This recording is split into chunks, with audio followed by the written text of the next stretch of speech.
সকাল থেকে আম্মু সারাদিন পানি টানছে, আব্বু একদম ক্লান্ত হয়ে গেছে, আর আমার কথা তো বাদে দিলাম। তাহলে তামসা দেখতেছো এখানে। আম্মু আপনার ছেলের কিছু বলতে পারতেছে না, মানে ওই রুমে থাকবেন কি? আমি মনে হয় একা শুয়ে থাকবো, এক বালতি পানিও টানে না।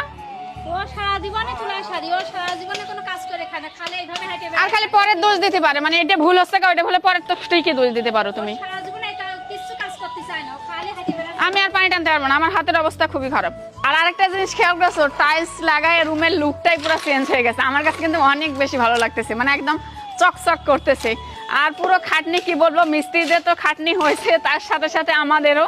তারপর অনেক আনন্দ লাগতেছে, রুমের দিক তাকালে অনেক ভালো লাগতেছে। এখনো মোটামুটি 6-7 দিন লাগবে আমাদের ফুল কমপ্লিট হতে, এই রুমে উঠতে। আসল কথা এই কাজগুলো করে কিন্তু আমারও অনেক খুশি লাগতেছে, আর আব্বুরও তো অনেক খুশি লাগবে, কারণ তার হচ্ছে পুরাতন বাড়ি।